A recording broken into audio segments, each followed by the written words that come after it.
महाराष्ट्र की राजनीति में कब कौन सा नेता किस तरफ हो जाए, किस दल के साथ चला जाए, ये कह पाना मुश्किल है। ऐसे में राज ठाकरे को ही ले लीजिए। अभी तक खबर आ रही थी कि राज ठाकरे बीजेपी के साथ जाने वाले हैं, लेकिन इसके बावजूद राज ठाकरे ने पिछले 2 दिनों से बीजेपी के खिलाफ मोर्चा खोल दी। लेकिन अब बीजेपी के तरफ से भी राज ठाकरे को करारा जवाब दिया गया है।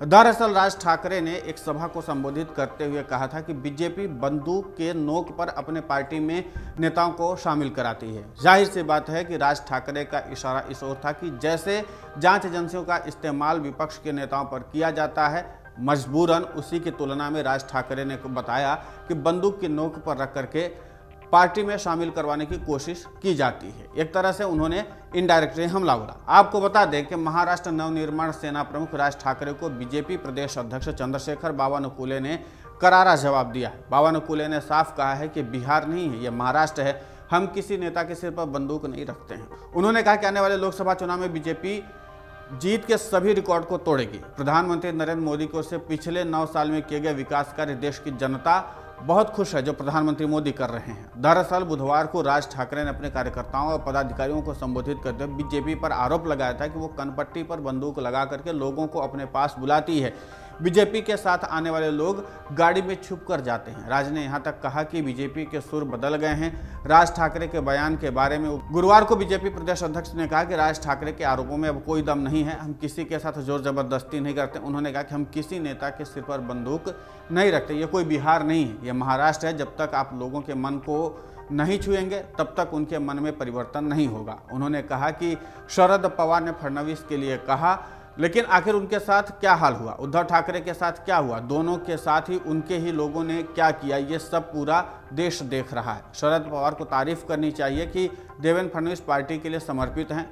जो लोग सिर्फ अपने ही बारे में सोचते हैं उनकी ही पार्टियां टूटती हैं। तेलंगाना और मध्य प्रदेश विधानसभा चुनाव के बाबत बावनकुले ने कहा कि महाराष्ट्र बीजेपी के 78 विधायक 7 दिनों तक दोनों राज्यों का दौरा करेंगे। सभी विधायकों को एक एक जिले की जिम्मेदारी सौंपी गई है। गुरुवार को बीजेपी प्रदेश कार्यालय में आयोजित प्रेस कॉन्फ्रेंस में प्रदेश अध्यक्ष बावनकुले ने कहा कि बीजेपी घर चलो अभियान को भी शुरू करने जा रही है। इसके तहत 20 अगस्त से राज्यव्यापी दौरा करेंगे।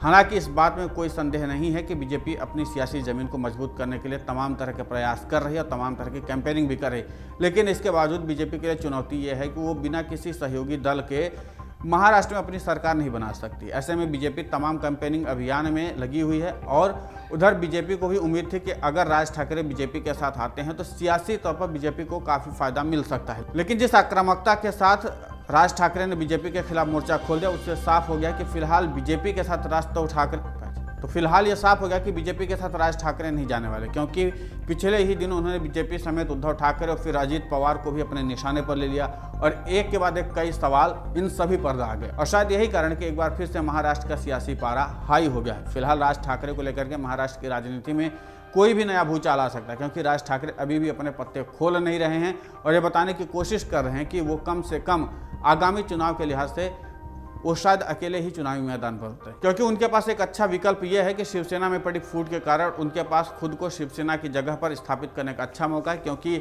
अमूमन महाराष्ट्र में ये देखा जाता है कि जिस अंदाज में बाला साहेब ठाकरे बात करते थे या जिस अंदाज में उन्होंने शिवसेना का नेतृत्व किया था, ठीक वही अंदाज वही तेवर राज ठाकरे में दिखता। ऐसे में जब शिवसेना 2 गुटों में बंट चुकी है, एक शिंदे गुट है और एक उद्धव ठाकरे गुट है, तो ऐसे में एक बार फिर से मनसे के रूप में महाराष्ट्र के लोगों के पास पुरानी शिवसेना का एक विकल्प है। तो राज ठाकरे को उम्मीद है कि इस बार उनको अच्छा परिणाम मिलेगा। लेकिन देखना दिलचस्प होगा कि महाराष्ट्र की सियासत किस ओर जाती है, क्योंकि महाराष्ट्र की सियासत में कब क्या हो जाए ये कह पाना मुश्किल है।